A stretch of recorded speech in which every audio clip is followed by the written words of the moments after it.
George Orwell, 1984, parte 1, o capítulo 7. Se é que há esperança, escreveu Winston, a esperança está nos proletas. Se é que havia esperança, a esperança só podia estar nos proletas, porque só ali, naquelas massas desatendidas, naquele enxame de gente, 85% da população da Oceânia, havia possibilidade de que se gerasse a força capaz de destruir o partido. Impossível derrubar o partido de dentro para fora. Seus inimigos, se é que o partido possuía algum, não tinham como agrupar-se ou mesmo como identificar-se uns aos outros. Mesmo que a legendária confraria existisse, algo possível, mas não provável, era inconcebível que seus membros algum dia pudessem reunir-se em grupos maiores que 2 ou 3 pessoas. O estado de rebelião significava um certo olhar, uma certa inflexão de voz, no máximo uma ou outra palavra cochichada.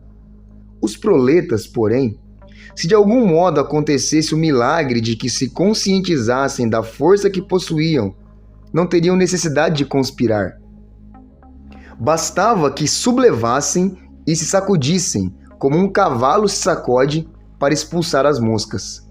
Se quisessem, podiam acabar com o partido na manhã seguinte.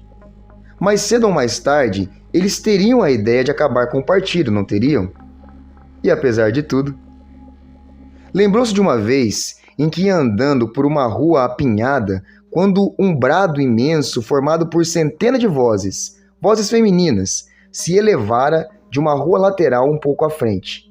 Era um grito enorme, formidável, de ira e desespero. Profundo e clamoroso, que ecoava com a reverberação de um sino. O coração de Winston dera um salto. Começou, pensara. Uma revolta. Os proletas estão se libertando, finalmente. Quando chegou ao ponto onde ocorria o tumulto, viu uma multidão formada por 200 ou 300 mulheres reunidas em torno das barracas de uma feira com uma expressão trágica no rosto, como se fossem os passageiros condenados de um navio que estivesse naufragando. Mas justo naquele momento, o desespero generalizado se fragmentou, formando uma infinitude de confrontos individuais. Aparentemente, até pouco antes, uma das barracas comercializava panelas de lata. Eram umas porcarias de umas panelas frágeis, de péssima qualidade, mas panela era coisa difícil de encontrar. De repente, o estoque disponível se esgotara. As mulheres que haviam conseguido comprar as suas, empurradas e golpeadas pelas restantes, tentavam se afastar dali, com seus troféus, enquanto dezenas de outras reclamavam em torno da barraca, acusando o feirante de favoritismo e de ter um estoque de panelas escondido em algum lugar. Gritos irromperam em outro ponto. 2 mulheres gordas, uma delas de cabelo longo e escorrido, haviam agarrado a mesma panela e cada uma tentava, com todas as suas forças, obrigar a outra a largá-la. As 2 ficaram puxando a panela para lá e para cá, até que o cabo se soltou. Winston observou a cena com repulsa. Por outro lado, pensou, por um momento passageiro, que força quase aterrorizante se manifestara naquele grito de não mais que poucas centenas de gargantas. Por que razão aquelas gargantas não poderiam ser capazes de gritar daquele jeito em relação a alguma coisa realmente importante? Escreveu: enquanto eles não se conscientizarem, não serão rebeldes autênticos, e enquanto não se rebelarem, não tem como se conscientizar. A frase, pensou, quase poderia ter sido copiada de um dos manuais do partido. É claro que o partido se vangloriava de ter libertado os proletas da escravidão. Antes da Revolução, eles eram oprimidos de maneira revoltante pelos capitalistas. Passavam fome, eram açoitados, as mulheres eram obrigadas a trabalhar nas minas de carvão. Para falar a verdade, as mulheres continuavam trabalhando nas minas de carvão. As crianças eram vendidas para as fábricas a partir dos 6 anos de idade. Mas, ao mesmo tempo, fiel aos princípios do duplo pensamento, o partido ensinava que os proletas eram inferiores naturais que deviam ser mantidos dominados, como animais, mediante a aplicação de umas poucas regras simples. Na realidade, pouco se sabia sobre os proletas. Não era necessário saber grande coisa. Desde que continuassem trabalhando e procriando, suas outras atividades careciam de importância. Abandonados a si mesmos, tal como gado solto nos pampas argentinos, haviam regredido ao estilo de vida que lhes parecia natural, uma espécie de modelo ancestral. Nasciam, cresciam pelas sarjetas, começavam a trabalhar aos 12 anos, aos 30 chegavam à meia-idade, em geral morriam aos 60. Trabalho físico pesado, cuidados com a casa e os filhos, disputas menores com os vizinhos, filmes, futebol, cerveja e, antes de mais nada, jogos de azar, preenchiam o horizonte de suas mentes. Não era difícil mantê-los sob controle. Alguns representantes da polícia das ideias circulavam entre eles, espalhando boatos falsos e identificando e eliminando os raros indivíduos considerados capazes de vir a serem perigosos. Mas não era feita nenhuma tentativa no sentido de doutriná-los com a ideologia do partido. Não era desejável que os proletas tivessem ideias políticas sólidas. Deles, só se exigia um patriotismo primitivo, que podia ser invocado sempre que fosse necessário fazê-los aceitar horários de trabalho mais longos ou rações mais reduzidas. E mesmo quando eles ficavam insatisfeitos, como às vezes acontecia, sua insatisfação não levava a lugar nenhum, porque, desprovido de ideias gerais como eram, só conseguiam fixar-se em queixas específicas e menores. Os grandes males invariavelmente escapavam à sua atenção. A vasta maioria dos proletas não tinha nem sequer uma teletela em casa. Até mesmo a polícia civil pouco se interessava por eles. Londres era assolada pela criminalidade, um verdadeiro mundo paralelo de ladrões, bandidos, prostitutas, traficantes de drogas e trambiqueiros de todos os tipos. Mas como tudo isso acontecia entre os próprios proletas, não fazia a menor diferença. Em todas as questões morais, nada os impedia de adotar seu código ancestral. O puritanismo sexual do partido não lhes era imposto. A promiscuidade não era passível de punição. O divórcio era permitido. Aliás, até mesmo a prática religiosa seria permitida caso os proletas mostrassem algum indício de sentir necessidade ou desejo de religião. Eles estavam abaixo de qualquer suspeita, como afirmava o slogan do partido: proletas e animais são livres. Winston estendeu a mão e coçou com cuidado sua úlcera varicosa. A comichão havia recomeçado. Você sempre acabava voltando para o mesmo ponto. De que modo o sujeito ia saber como era realmente a vida antes da Revolução? Tirou da gaveta um livro de história para crianças que a senhora Parsons havia lhe emprestado e começou a copiar um trecho no diário. Antigamente, estava escrito: antes da gloriosa Revolução, Londres não era a bela cidade que conhecemos hoje. Era um lugar escuro, sujo, miserável, onde quase ninguém possuía o suficiente para comer e onde centenas de milhares de pobres não tinham botinas nos pés ou sequer um teto para abrigar seu sono. As crianças da sua idade, leitor, precisavam trabalhar 12 horas por dia para patrões desumanos, que as cobriam de chicotadas se trabalhassem muito devagar e só as alimentavam com casca de pão velho e água. Mas no meio de toda essa terrível pobreza, haviam uns poucos casarões bonitos onde viviam pessoas ricas servidas por até 30 empregados. Essas pessoas ricas eram os capitalistas. Os capitalistas eram gordos e feios e tinham cara de ruins, como o da ilustração da página ao lado. Você pode notar que ele veste um casaco preto comprido que se chamava sobrecasaca e um chapéu esquisito, brilhante, em forma de chaminé e que tinha o nome de cartola. Esse era o uniforme dos capitalistas e ninguém mais estava autorizado a usá-lo. Os capitalistas eram donos de tudo o que havia no mundo e todos os outros homens eram seus escravos. Eles eram donos de todas as terras, de todas as casas, de todas as fábricas e de todo o dinheiro. Se alguém lhes desobedecesse, os capitalistas podiam jogar a pessoa numa prisão, ou então mandá-la embora do emprego e obrigá-la a morrer de fome. Quando uma pessoa comum dirigia a palavra a um capitalista, tinha de se curvar e fazer reverências, além de tirar o boné e chamar o capitalista de senhor. O chefe de todos os capitalistas era chamado de rei Mas Winston conhecia o resto da lenga-lenga. Haveria menção sobre bispos com suas camisas de cambraia, juízes com seus mantos de arminho, o pelourinho, o cepo, a roda, o chicote, o banquete do prefeito de Londres e a prática de beijar o pé do Papa. Também havia uma coisa chamada Ius Primae Noctis, que provavelmente não seria citada num livro para crianças. Era a lei que determinava que todo capitalista tinha o direito de ir para a cama com toda e qualquer mulher que trabalhasse em uma de suas fábricas.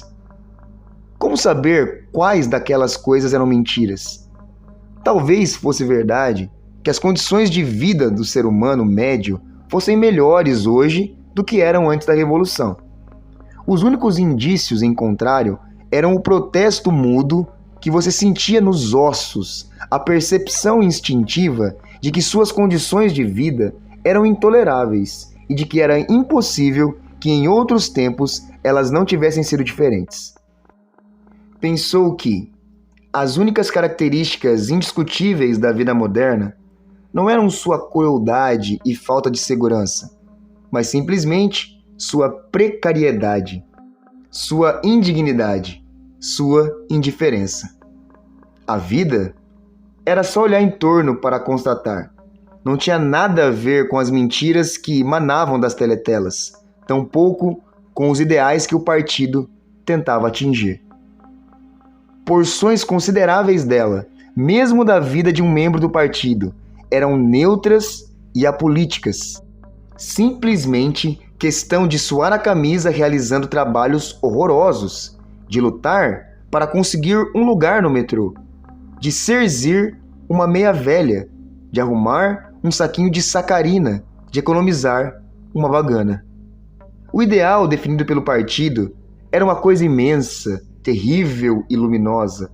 Um mundo de aço e concreto cheio de máquinas monstruosas e armas aterrorizantes.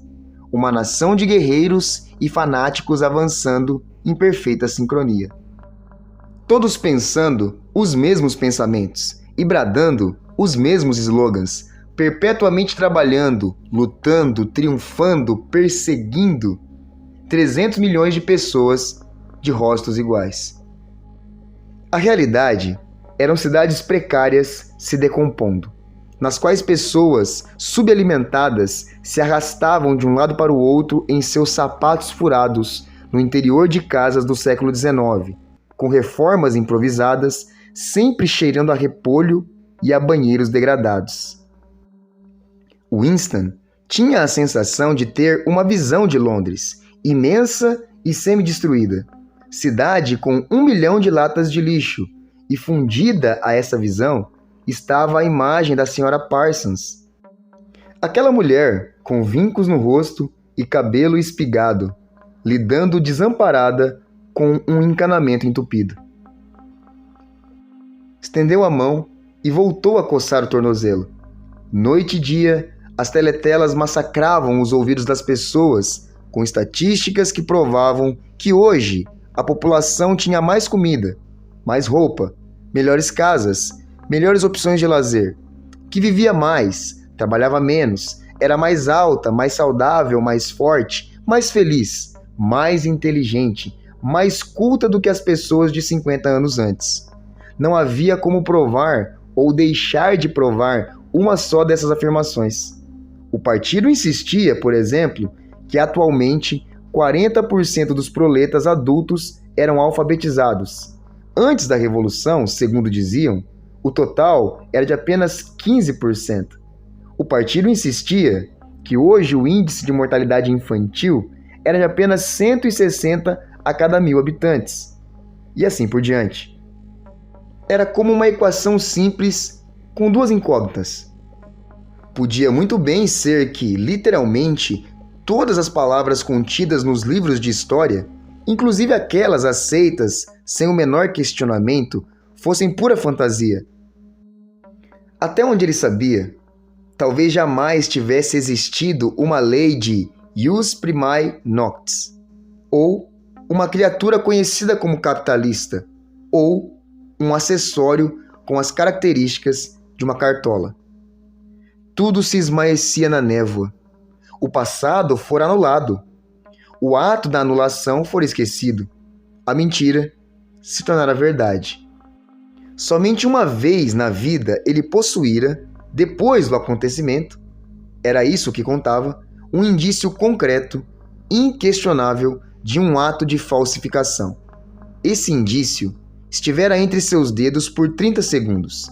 Em 1973, talvez tivesse sido em 1973, de qualquer modo, foi mais ou menos na época em que ele e Catherine se separaram.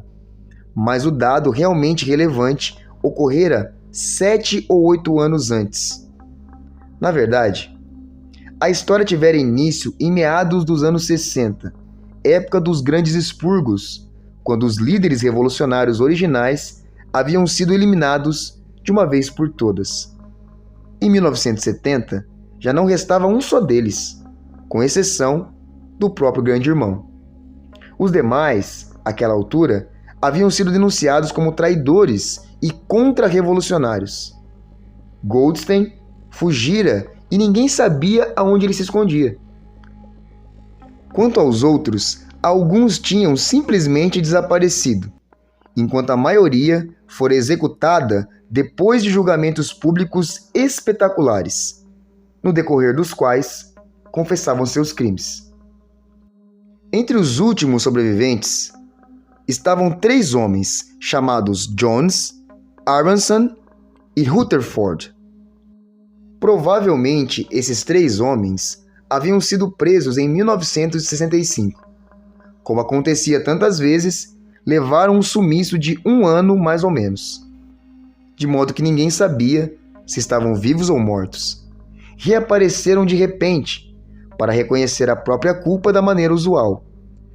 Confessaram colaboração com o inimigo, na época o inimigo também era a Eurásia, apropriação indébita de verbas públicas, assassinato de vários membros leais ao partido, intrigas visando prejudicar a liderança do grande irmão, intrigas essas iniciadas bem antes da Revolução, e atos de sabotagem responsáveis pela morte de centenas de milhares de pessoas. Depois de confessar essas coisas, os 3 haviam sido perdoados, reconduzidos às fileiras do partido e agraciados com postos que, na verdade, eram sinecuras, mas que transmitiam a sensação de ser importantes. Os 3 haviam publicado artigos longos e abjetos no Times, analisando as razões de sua deserção e jurando corrigir-se. Algum tempo depois da libertação, Winston, por acaso, avistou o trio no Café da Castanheira. Lembrou-se da espécie de fascínio aterrorizado com que os observara com o rabo do olho durante algum tempo.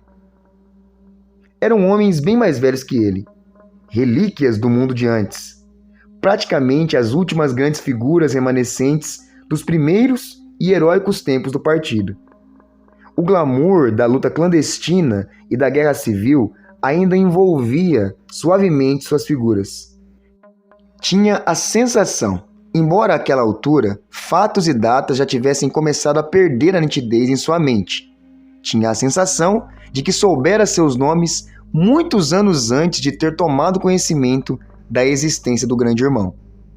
Ao mesmo tempo, sabia que eram foras da lei, inimigos, intocáveis, condenados, com absoluta certeza, à extinção em 1 ano ou 2.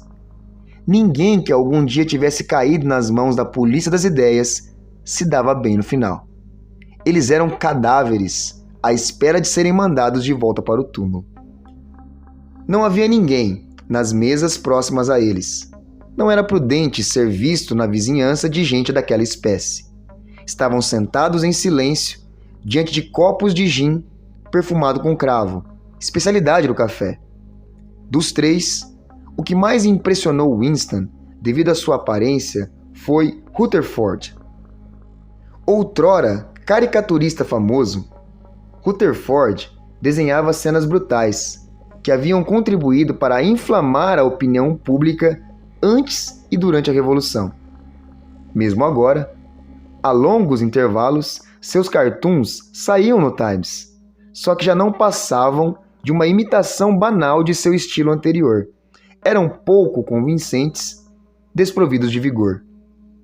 Continuavam abordando os mesmos temas, só que requentados. Favelas, crianças famintas, arruaças capitalistas de cartola. Mesmo no interior das barricadas, os capitalistas aparentemente não abriam mão de suas cartolas. Um esforço infinito, desesperado, no sentido de reinstalar-se no passado. Era um homem monstruoso. Uma juba de cabelo encebado e grisalho, rosto balofo, marcado, grossos lábios negroides. Um dia, devia ter sido imensamente forte. Agora seu grande corpo estava adernado, vergado, arqueado, despencando em todas as direções. Rutherford parecia estar ruindo à vista de todos, como uma montanha desmoronando. Eram 3 da tarde, hora solitária. Winston já não se lembrava de como era possível que estivesse no café a uma hora daquelas. O lugar estava quase deserto. Uma música metálica escorria das teletelas. Os 3 homens estavam sentados quase imóveis no canto deles, sem abrir a boca. Sem que ninguém pedisse, o garçom serviu uma nova rodada de gin. Havia uns tabuleiros de xadrez na mesa ao lado deles, com as peças posicionadas, mas sem nenhuma partida iniciada. Nesse momento, durante cerca de meio minuto ao todo, aconteceu uma coisa estranha com as teletelas. A melodia que estava sendo tocada mudou, e a tonalidade da música também mudou, como se a música tivesse sido invadida. Algo difícil, porém, de descrever.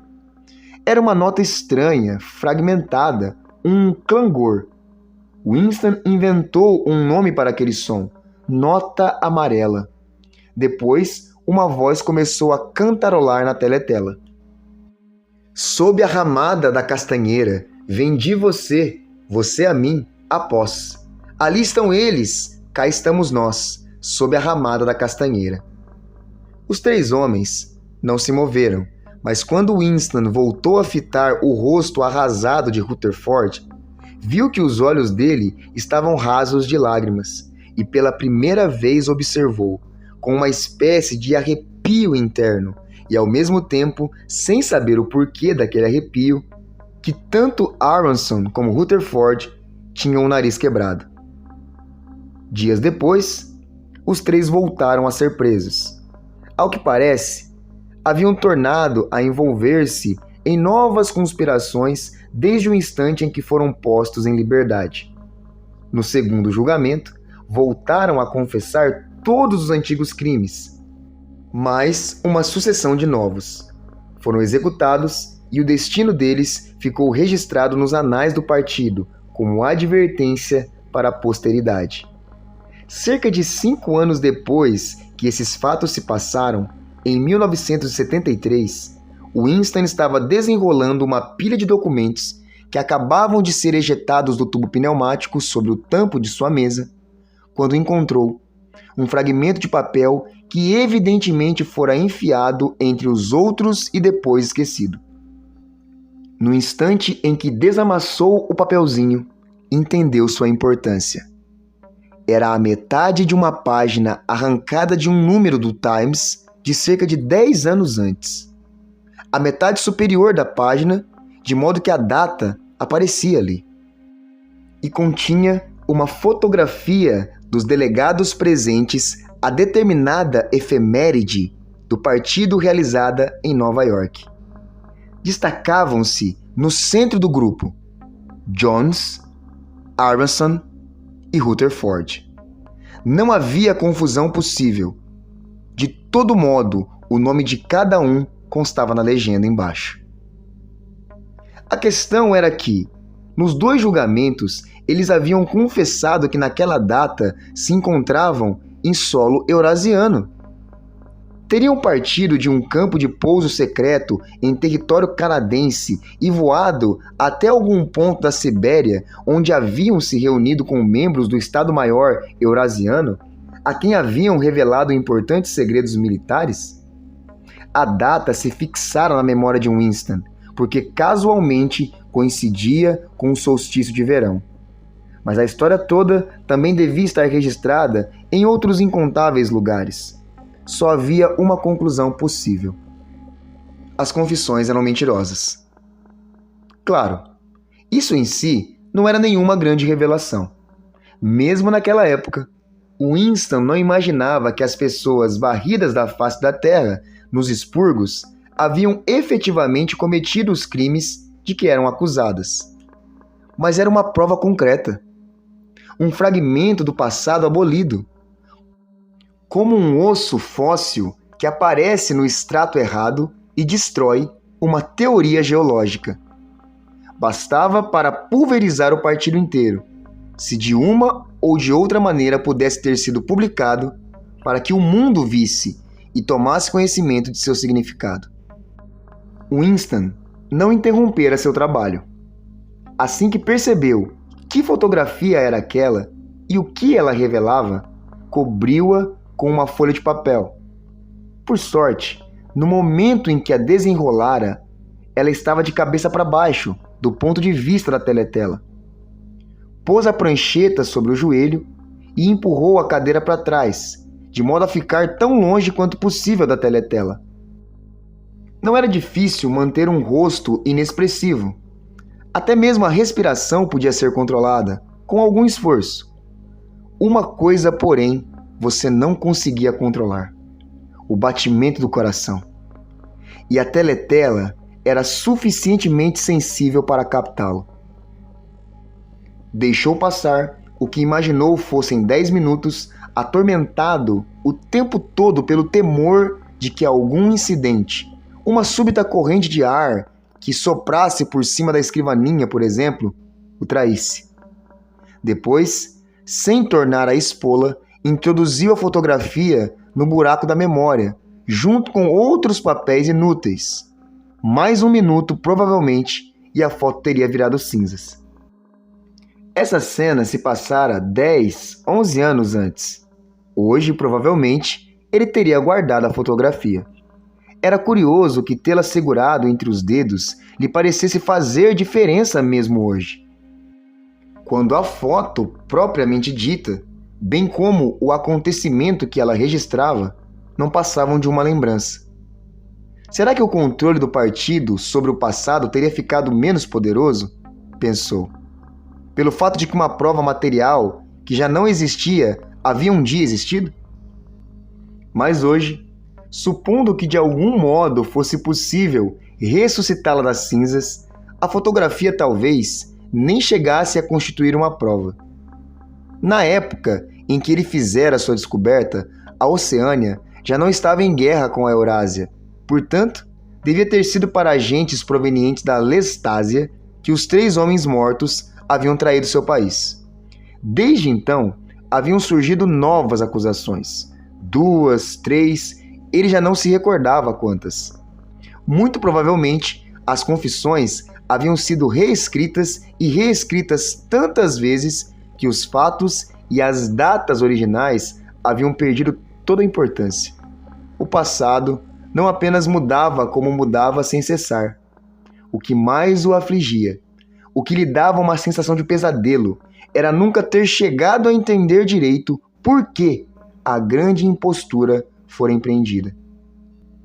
As vantagens imediatas de falsificar o passado eram óbvias, mas a razão profunda era misteriosa. Voltou a erguer a caneta e escreveu: "Entendo como, mas não entendo por quê." Considerou a hipótese, como tantas vezes antes, de ele próprio ser um doente mental. Talvez um doente mental fosse simplesmente uma minoria de um. Houvera um tempo em que se considerava sinal de loucura acreditar que a Terra girava em torno do Sol. Hoje, o sinal de loucura era acreditar que o passado era inalterável. Ele podia ser o único a acreditar naquilo. Se fosse o único, seria um doente mental. Mas a ideia de que talvez fosse um doente mental não chegava a perturbá-lo muito. O horror estava em também existir a possibilidade de que estivesse errado. Apanhou o livro de história para crianças e contemplou o retrato do grande irmão estampado no frontispício. Os olhos hipnóticos fitavam os dele. Era como se alguma força monumental exercesse pressão sobre Winston. Uma coisa que invadia seu crânio, golpeava seu cérebro, aterrorizava-o a ponto de fazê-lo abandonar suas crenças, quase convencendo-o a rechaçar as provas que seus sentidos lhe forneciam. No fim, o partido haveria de anunciar que 2 mais 2 são 5, e você seria obrigado a acreditar. Era inevitável que mais cedo ou mais tarde o partido fizesse tal afirmação. A lógica de sua posição o exigia. Além da validade da experiência, a própria existência da realidade externa era tacitamente negada por sua filosofia. A heresia das heresias era o bom senso. E o aterrorizante não era o fato de poderem matá-lo por pensar de outra maneira, mas o fato de poderem ter razão. Porque, afinal de contas, como fazer para saber que 2 e 2 são 4? Ou que a força da gravidade funciona? Ou que o passado é imutável? Se tanto o passado como o mundo externo existem apenas na mente, e se a própria mente é controlável, como fazer então? Mas não. De repente, sua coragem pareceu cristalizar-se por decisão própria. O rosto de O'Brien, que nenhuma associação de ideias parecia convocar, entrara flutuando em sua mente. Ele concluiu, com mais clareza de que antes, que O'Brien estava do seu lado. Escrevia aquele diário para O'Brien, na intenção de O'Brien. Era como uma carta interminável que ninguém jamais leria, mas que era dirigida a uma pessoa específica e se nutria desse fato. O partido lhe dizia para rejeitar as provas materiais que seus olhos e ouvidos lhe oferecessem. Essa era sua instrução final, a mais essencial de todas. O coração de Winston ficou pesado quando lhe veio ao espírito o imenso poderio reunido contra ele. A facilidade com que qualquer intelectual do partido o derrotaria num debate. Os argumentos sutis que não teria capacidade de entender, quanto mais de contestar. E ainda assim, a razão estava com ele. Os outros estavam errados e ele certo. O óbvio, o tolo e o verdadeiro tinham de ser defendidos. Os truísmos são verdadeiros. Não se esqueça disso. O mundo sólido existe, suas leis não mudam. As pedras são duras, a água é úmida e os objetos, sem base de apoio, caem na direção do centro da Terra. Com a sensação de estar falando com O'Brien e também de expor um axioma importante, escreveu: liberdade é a liberdade de dizer que 2 mais 2 são 4. Se isso for admitido, tudo o mais é decorrência. Se você gostou dessa narração, curte o vídeo aqui embaixo, se inscreva e ative as notificações para receber mais conteúdo como esse.